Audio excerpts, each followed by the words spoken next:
قربانی کا مہینہ شروع ہو چکا ہے. قربانی کا وقت بھی اب دور نظر نہیں آ رہا. تم جیسے عناصر کی باتیں سن کر جو کلیجہ ہے نا وہ منہ سے نکل کر نتنوں میں گھسنے لگتا ہے. جوڈیشل کمیشن آف پاکستان کی میٹنگ ہو گئی. As expected chief justice Lahore high court Malik Shahzad Ahmad کو پروموٹ کر دیا گیا اور chief justice Sindh high court justice Aqeel Abbasi صاحب کو بھی پروموٹ کر دیا گیا. لیکن جہاں سینیورٹی پرنسپل کی ضرورت تھی وہاں تو سینیورٹی پرنسپل استعمال ہوا، جہاں ضرورت نہیں تھی وہاں پھر سینیورٹی پرنسپل کو درگزر کر کے جسٹس شاہد بلال جو پروبلی فورتھ ان لائن ہے لاہور ہائی کورٹ میں، ان کو پروموٹ کیا گیا ہے. جسٹس شاہد بلال کا پروموشن اتنا معنی نہیں رکھتا، حالانکہ بھلے ہی وہ سینیورٹی پرنسپل کو توڑ کے پروموٹ کیے گئے ہوں، لیکن ایلیویشن جو اس وقت معنی رکھتی ہے وہ ہے chief justice Lahore high court کی. کیوں امپورٹنٹ ہے؟ کیونکہ پنجاب امپورٹنٹ ہے. پنجاب میں chief justice Lahore high court نے مسئلہ کھڑا کر دیا تھا، چاہے وہ فارم 45 والی گیم کو ایکسپوز کرنے کا معاملہ ہو یا اینٹی ٹیررزم کورٹ کے ججز کی اپوائنٹمنٹ. اس لیے جوڈیشل کمیشن آف پاکستان کے 2 ججز، ایک جسٹس قاضی فائز عیسیٰ اور ایک جسٹس امین الدین صاحب اور بقایا وکیل حضرات نے یہ سوچا کہ تھوڑا اسٹیبلشمنٹ کو پنجاب میں اسپیس دے دیتے ہیں، اور اس سے جو ہمارا یا ان کا جو مریم پروجیکٹ ہے جو چل رہا ہے پنجاب میں، شاید اس کو بھی تھوڑی جگہ مل جائے، کیونکہ ان کے جو اقدامات تھے اس پہ بھی اسٹے لگا جاتا تھا. پروجیکٹ مریم ویسے ہی فیل ہو چکا ہے. اسی وجہ سے ہی تو اسٹیبلشمنٹ کو ڈیفیمیشن کا قانون لانے کی ضرورت پیدا ہوئی، وہ بھی پنجاب میں، کیونکہ پنجاب کو ہینڈل کرنا پریورٹی ہے. گورنر صاحب پہلے یہ کہہ چکے تھے کہ اس قانون پہ نظر ثانی ہونی چاہیے. گورنر صاحب پاکستان پیپلز پارٹی کے ہیں، لیکن گورنر صاحب جیسے ہی چھٹی پہ چلے گئے، وہاں جو ایکٹنگ گورنر تھے جو کہ پنجاب کے اسپیکر ہیں، انہوں نے اس قانون پہ سائن کر دیا اور اس کو لا بنا دیا. مطلب اب پکڑ دھکڑ. صحافی تنظیموں نے یہ قانون چیلنج تو کیا ہے لاہور ہائی کورٹ میں، لیکن جب اب چیف جسٹس کے جانے کا پروگرام بن چکا ہے تو اب پتہ نہیں کہ یا معلوم نہیں کہ لاہور ہائی کورٹ میں اب صورتحال کیا ہوگی. مطلب پنجاب میں ٹریبونلز کا مسئلہ ہینڈل ہونے کے قریب ہے اب، جس کے ذریعے فارم 45 والی گیم کو لیجیٹمائز کیا جائے گا. اینٹی ٹیررزم کورٹ کے جو ججز زبردستی مریم بی بی کی گورنمنٹ سے اپوائنٹ کروائے گئے تھے، شاید اب وہاں بھی کچھ رد و بدل کیا جائے. اور غریبوں کو اٹریکٹ کرنے کے لیے بے بنیاد روشنی دکھاؤ، جیسے یہ شہروں کو سجانا، ٹریکٹرز کا آسرا، بائکس کا آسرا، کسان کارڈ کا آسرا، اور جو ووکل کلاس ہے جو ان باتوں کو یا جو ان اقدامات کو ایکسپوز کر سکتی ہے، ان کے لیے ڈیفیمیشن کا قانون آ گیا ہے. مطلب پنجاب تو سیٹل ہو گیا، سندھ اور بلوچستان کی پرواہ نہیں ہے، اور کے پی کے میں جو ہو رہا ہے وہ ہونے دو. جتنا لمبا عرصہ یہ کے پی کے میں چلتا رہے گا اتنا یہ پرسیپشن اسٹرانگ ہوگا کہ عمران خان صاحب تو صرف کے پی کے لیڈر ہیں، کیونکہ پنجاب تو چل رہا ہے مریم بی بی کے انڈر. لیکن اس وقت ججز بدلنے سے ہوگا کیا؟ وقتی فائدہ ملے گا، وہ بھی صرف اکتوبر تک، جب سے قاضی فائز عیسیٰ صاحب ریٹائر ہو رہے ہیں. اس کے بعد تو لائن سے ہی مشکلات ہیں، چاہے وہ جسٹس منصور علی شاہ صاحب ہوں، جسٹس منیب اختر ہوں یا جسٹس یحییٰ آفریدی ہو. اوپر سے جسٹس عقیل عباسی اور جسٹس ملک شہزاد احمد جیسوں کو آپ سپریم کورٹ میں لے آئے ہیں، اب وہ وہاں بھی تنگ کریں گے. یہ اتنی شارٹ ٹرم پلاننگ سے ملک چلایا جا رہا ہے، اس بات پہ حیرت ہو رہی ہے. اسلام آباد ہائی کورٹ کا اب ریمارک سے نہیں بلکہ سیریس ہو کے جواب دینے کا موڈ ہے. احمد فراد والے کیس تو ختم ہو گیا، لیکن اس میں ایک چھوٹی سی سٹرنگ چھوڑ دی ہے جسٹس محسن اختر کیانی صاحب نے. جج صاحب بولے کہ ہو سکتا ہے کہ مسنگ پرسن والے کیس میں آئی ایس آئی اور ملٹری انٹیلیجنس کے آفیسرز کو بلانے والی میری تجویز پہ شاید باقی ججز اتفاق نہ کریں، اس لیے معاملہ چیف جسٹس کو بھیجا جاتا ہے کہ وہ فل کورٹ بنا لے اس مسنگ پرسنز کے پورے معاملے پہ. اور ویسے بھی احمد فراد صاحب تو اب روپوش نہیں ہیں، اب وہ پولیس کی کسٹڈی میں ہیں، تو اس کارروائی کو یہی ختم کرتے ہیں. اور جو انہوں نے انٹرنل ورکنگز کے بارے میں سوالات اٹھائے تھے آئی ایس آئی کے، اب شاید وہ فل کورٹ کے سامنے آئے. اور ظاہر ہے جتنے معاملات پیچیدہ ہیں، ایک غلطی پوری گیم بدل سکتی ہے، اس لیے ججز بھی اب فل کورٹس کے تھرو بیٹھ کے فیصلے کریں گے، چاہے وہ ریزرو سیٹس والا معاملہ ہو جس سے صحیح معنی میں یہ سسٹم ہلے گا، یا پھر مسنگ پرسنس والا جس سے صحیح معنی میں اسٹیبلشمنٹ کے انٹرنل ورکنگز میں مداخلت ہوگی کورٹس کی طرف سے.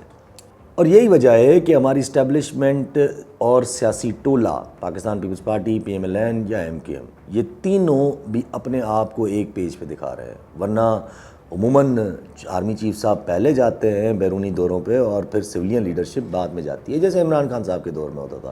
لیکن مسئلہ یہی ہے نا کہ غلطی کی گنجائش نہیں ہے، کیونکہ آخری امید کی کرن جو ہے یہ چائنا کا ٹرپ. ایسا نہیں ہے کہ اس کے علاوہ کوئی اور کوشش نہیں ہوگی ہماری اسٹیبلشمنٹ کی طرف سے.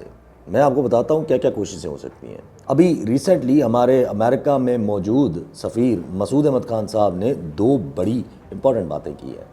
پرابیبلی ایک روشنی کی طرح نظر آ رہا ہوگا ہماری اسٹیبلشمنٹ کو، لیکن یہ ہوتا ہے نا کہ جب تک آپ اس روشنی تک پہنچتے ہو تب تک وہ روشنی بجھ چکی ہوتی ہے. انڈیا میں ریسنٹ الیکشنز ہوئے ہیں، یہ سنیں ذرا ہم نے اس وقت کیا بولا تھا. ویسے اس خطے میں اس وقت ایک بات تو کلیئر ہے کہ کوئی بھی اسٹرانگ گورنمنٹ نہیں چاہیے، چاہے وہ پاکستان ہو یا انڈیا. اور مودی کو بھی پٹا لگانا ضروری ہے. اگر پاکستان اور انڈیا کو ایک لابی میں لے آنا ہے تو اس سے ہوگا یہ کہ اگر الیکشنز میں انڈیا والے جیتے تو بھی ویک گورنمنٹ ہوگی، اور اگر مودی بھی جیتا تب بھی ویک گورنمنٹ ہوگی. انڈیا میں مودی جیسا ایک فیشسٹ، ایک اسٹرانگ فیشسٹ کبھی بھی دنیا کو سوٹ نہیں کرتا. اب کوئنسیڈنس کہیں اس کو یا کچھ اور کہیں کہ مودی آٹومیٹیکلی ویک گورنمنٹ کے ساتھ آ رہا ہے.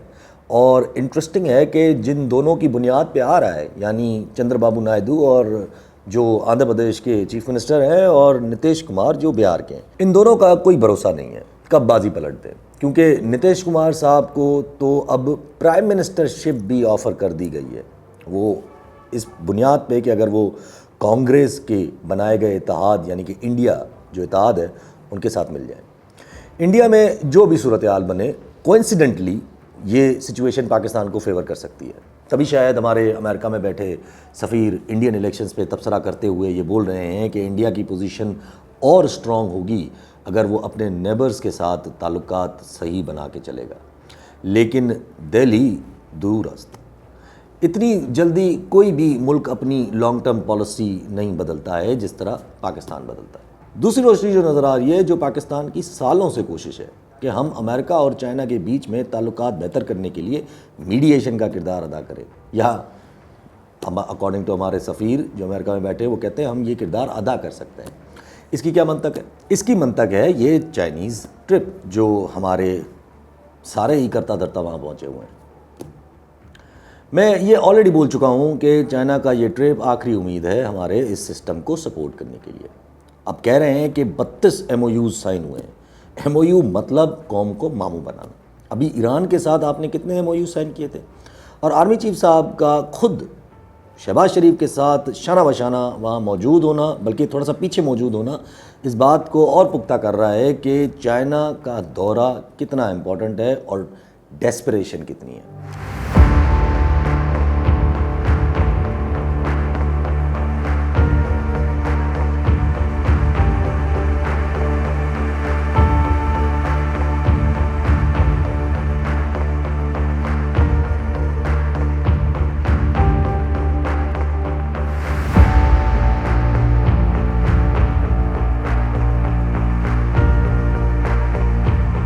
اور پھر اس سے صرف اتنا آنا کہ چائنیز سی پیک کا فیز 2 شروع کر رہے ہیں اور ہم پاکستان یعنی کہ ہم چائنیز ماڈل پہ چلیں گے اب ترقی کے لیے، جیسے عمران خان صاحب کہتے تھے. ان کو بھی بڑا شوق تھا چائنیز ماڈل پہ چلنے کا. ابھی تک ان 2 باتوں کے علاوہ کیا ملا ہے اس ٹرپ سے ہمیں؟ تو جب یہ دروازہ بھی بند ہوتا ہوا یا بند ہو رہا ہے تو اب دور کی جو روشنی دکھائی دے رہی ہے، جیسے انڈیا کی ویک گورنمنٹ اور چائنا اور امریکہ میں میڈییشن، اب اس کی باتیں ابھر رہی ہیں. بھائی چائنا اور امریکہ آپ کے تھرو میڈییشن کیوں کریں گے؟ سمجھ نہیں آتا اس وقت پاکستان اپنے آپ کو انٹرنیشنلی اتنا امپورٹنٹ کیوں سمجھ رہا ہے یا کس خوشی میں ہے. اب مل کچھ نہیں رہا ہے، دکھانے کو کچھ نہیں، اوپر سے یہ مشکل بجٹ پیش کرنا پڑ رہا ہے جو انتہائی مہنگائی لائے گا، اور عوام آلریڈی ریسٹ لیس ہے. عوام کی ریسٹ لیسنس کو استعمال عمران خان صاحب کر سکتے ہیں اور کر رہے ہیں. اب عمران خان صاحب جہاں وہ ٹویٹ کو اون کر رہے ہیں کہ FIA کے سامنے کہ میرے اپروول سے یہ ٹویٹ ہوا تھا، لیکن وہیں ویڈیو سے لا تعلقی کا اعلان کر رہے ہیں کہ ویڈیو سے میرا کوئی تعلق نہیں ہے. وہیں عمران خان صاحب یہ پھر دہرا رہے ہیں کہ وہ بات کریں گے اور ان کے ساتھ کریں گے جن کے پاس اصل طاقت ہے، نہ کہ ان پراکسیز کے ساتھ. اور انہوں نے مثال بھی دی ہے کہ میں نے مشرف صاحب سے ڈائریکٹ بات کی تھی، نہ کہ شوکت عزیز سے. لیکن جہاں خان صاحب، گور خان صاحب اور اسد قیصر صاحب باتوں کے لیے کہہ رہے ہیں، وہیں گنڈا پور صاحب یہ باتیں کر رہے ہیں۔ نقصان کس کا ہوا؟ اس قوم کا نقصان ہوا۔ نقصان دینے والے کون ہیں؟ صرف شخصیات ہیں۔ شخصیات ہمارے اداروں کو بدنام نہ کریں۔ شخصیات کے فیصلے جو ہمارے ملک کی تباہی کر رہے ہیں، ہمارے اداروں کی تباہی کر رہے ہیں، ہم ان کو نہیں مانتے۔ تو مطلب جہاں چائنا کا دورہ فیل نظر آ رہا ہے، جس کا مطلب نا امیدی، جو بھی SIFC کے بننے سے لے کر اب تک خاموش ہوں گے، شاید اب وہ بھی بول پڑیں گے، اور نا امیدی اچھے اچھے سسٹمز کو گرا دیتی ہے۔ یہ تو ایک دو نٹس پہ ٹکا ہوا سسٹم ہے۔ جہاں آپ کے کیئر ٹیکر پرائم منسٹر یہ کہہ چکے ہیں کہ الیکشنز متنازع ہیں، وہیں آپ کے چیف الیکشن کمشنر CEC بھی یہ بات مان رہے ہیں کہ الیکشنز متنازع ہیں، اور الٹا الزام جوڈیشری پہ لگا رہے ہیں، کیونکہ جوڈیشری 13 ممبر بینچ لے کے یہ الزام لگا رہی ہے۔ یہ آپ سارے امپلیکیشنز لے رہے ہیں اس ججمنٹ میں جہاں کہ کوئی ایسا امپلیکیشن نہیں ہے۔ either you read the actual language, because what I find very disconcerting is commenting on judgments which people don't even bother reading. Either read a paragraph which says this. You don't say I understood, then you understood wrongly, counsel. As simple as that. میں نے نہیں کہا، میں کہہ رہا ہوں election commission نے اس کی وجہ، الیکشن کمیشن پہ بھی وہ بھی سمجھ لیں، وہ بھی غلط سمجھ سکتے ہیں نا، یا آپ کہیں ہر کام ان کا صحیح ہوتا ہے۔ اب بجٹ میں عوام کی بینڈ بجائی جائے گی، چیزیں مہنگی ہوں گی تو بزنس کم ہوں گے، جس کا مطلب بے روزگاری۔ عنقریب پاکستان کو اپنا خسارہ کم کرنے کے لیے اپنی چیزیں بند کرنی پڑیں گی، جس کا مطلب اگین بے روزگاری۔ اسی مومنٹ پہ عوامی رائے کو موبلائز کرنے کے لیے PTI پوری کوشش میں ہے کہ مولانا صاحب کو ڈھال بنا کے جلد سے کروائے یا جلد سے جلوس شروع کروایا جائے۔ لیکن مولانا صاحب بھی بڑی انٹرسٹنگ کریکٹر ہیں، وہ تب تک نہیں مانیں گے جب تک ان کو یا تو اشارہ نہ ہو یا تو ان کو 100% شیورٹی ہو کہ اب جو حالات ہیں یا اب حالات ایسے ہو چکے ہیں کہ جلد سے جلوس سے PTI اپنی منوا سکتی ہے۔ اور اسی مومنٹ پہ عمران خان صاحب یا PTI کا بار بار کہنا کہ ہم تو اصل طاقت سے بات کرنے کو تیار ہے، جس کا مطلب PTI بال اسٹیبلشمنٹ کے کورٹ میں پھینک رہی ہے کہ ہم تو بات کرنے کے لیے تیار ہیں۔